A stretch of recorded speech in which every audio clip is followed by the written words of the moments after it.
The Viagem Medieval in Santa Maria de Feira is a 12-day experience that occurs every year in August. Visitors can purchase one-day tickets or multi-day passes to enter into the grounds, which is situated in the historic city center of Santa Maria de Feira.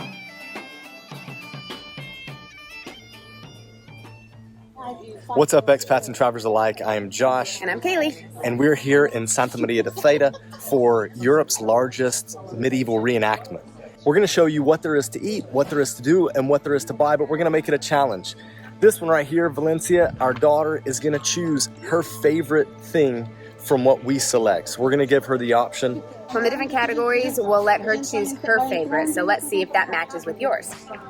Just to give you a little background, this year's story is all about the reign of Dom João I and the wonderful history of Portugal. This year is the 26th edition of the festival, and it's truly good for all ages with something for everyone. Okay, here are the tickets. Fairly easy. There's a place to buy them. You can buy just one day, or I think they've got like wristbands that you can do as well. So €5 for an adult, and kids under 5 are free. Thanks, Sia. You're free. Good job.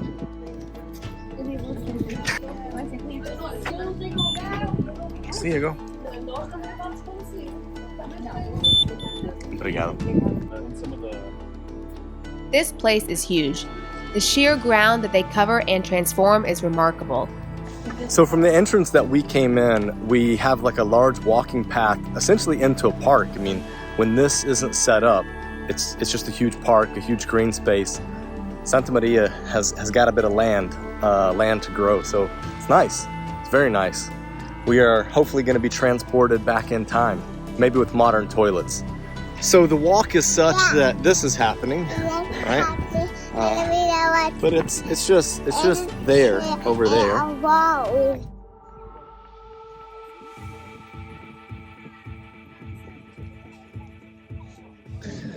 Challenge number 1, Valencia is already agitated about the heat. To be fair, it is quite warm.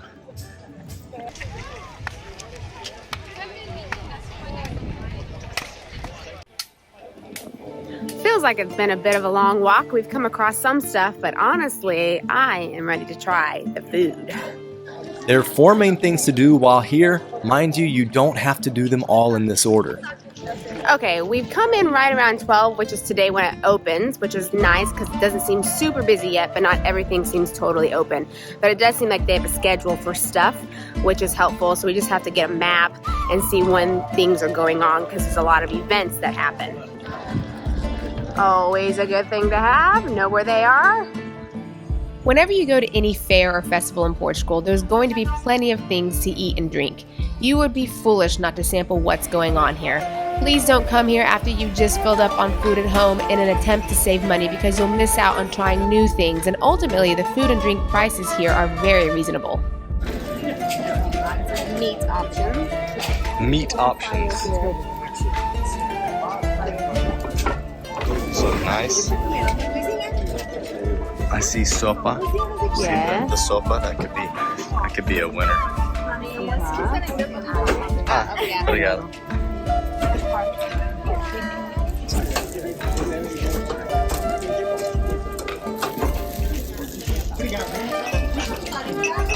Out of the wide variety of things we got, I think Sia will say that either the soup or olives are her favorite. I'm a little worried about the soup because of the meat, but I think she's gonna love the broth. I'm gonna go with the soup. Olives are the obvious choice, so I'm gonna go with the pork from the sandwich. I don't think she'll take a bite of the sandwich, but I think she'll eat the pork out of it. What is that, Josh? This should be the pork sandwich, yeah? All right, pork sandwich. What do you think, Sia, of the pork sandwich? It's good. It looks good? Yeah. You want to try it? No. Okay, so we've got a chicken dish. We've got some medieval soup.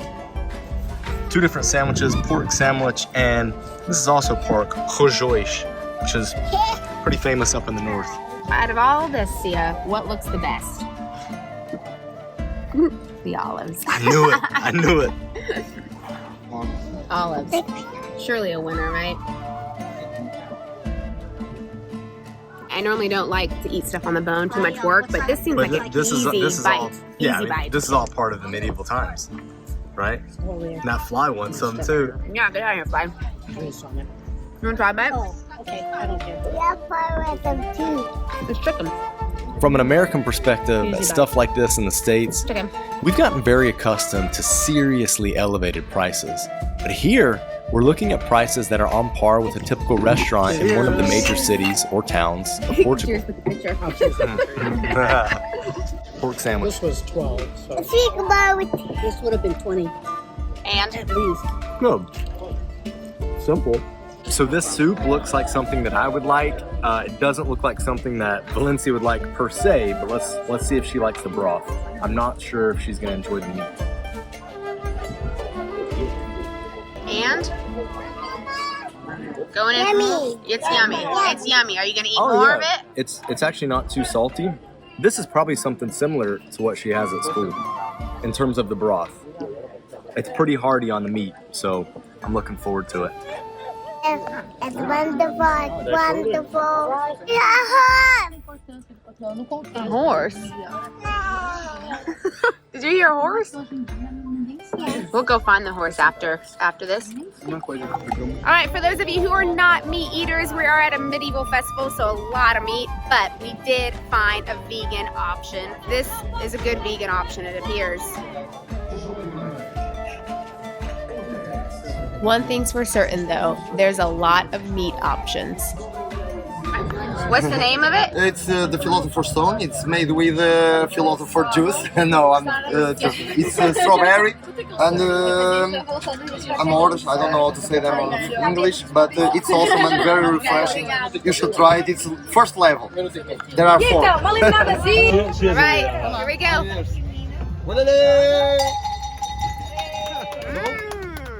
Really yummy, really All right, yummy. the food was good. The beer was Super Bock, which I didn't realize they had that long ago, but obviously the beer is good. The food was really good. It was simple. There was still some flavor, definitely flavor, some spice. Amazing. Absolutely loved it. There's tons of food options. I mean, as far as the eye can see. But the price is what was really amazing. Valencia is wanting something. Look, It wants to be picked up. picked up. Yeah. Can you ride your unicorn? But That unicorn? yeah. Let's go. Go.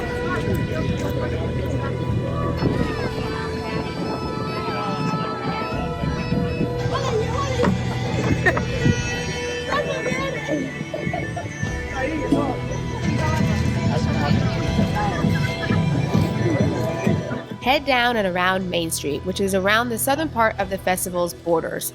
You'll find tents and shops selling all sorts of gifts and trinkets. Okay, some of the stuff here has zero connection to medieval times, but it does add a little comic relief to see what's available. Then there are some other items that'll get the cosplay enthusiasts excited about.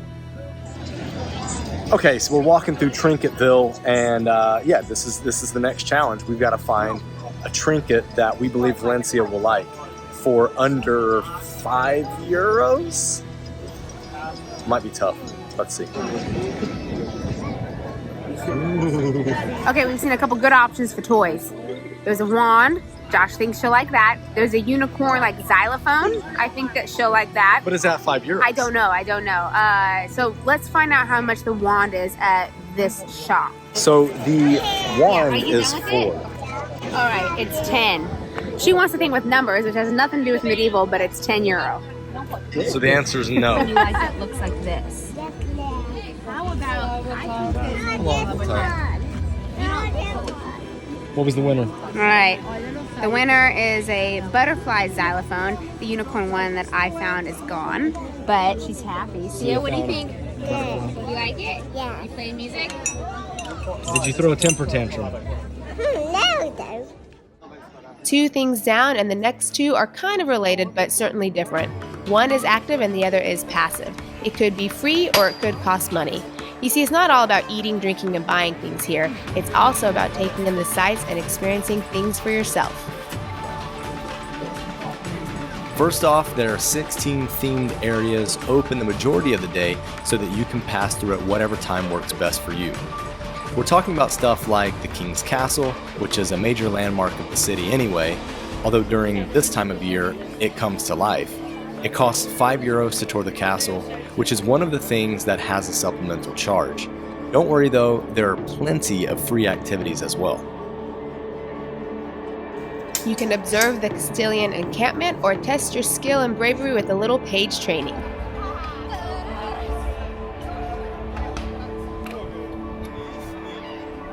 There's also a chance to check out some falconry, as there are a variety of trained birds that show off and show out. Or you could be like Sia and hit up the petting farm.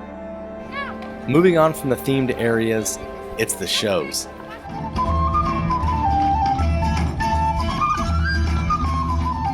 There are 23 shows to experience, which really could not be done in a day and certainly not in a few hours, so check out the schedule and budget your time wisely, because even though there are some really cool stuff that happens during the day, like the historical story of Don João I in Once Upon a Time or the royal weddings, it's the nighttime that has the incredible stuff that we missed, like Cry of the Bailas, Life's Strange Place, inspired by the Galician fire rituals, and the Royal Battle.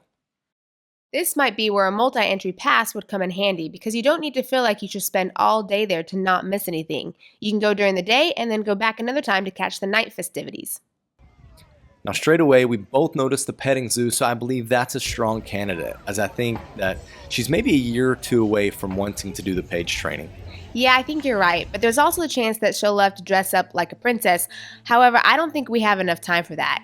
I have to mention the petting zoo too, so let's guess her favorite animal in there. Okay, deal. She'll say ducks if there are ducks, because she's been into ducks lately. I know this one for sure, bunnies. Yeah, what do you see?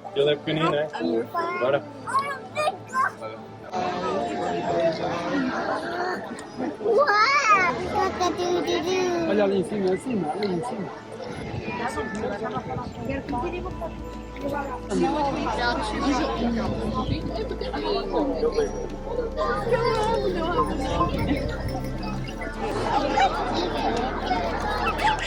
What are they doing, Sia?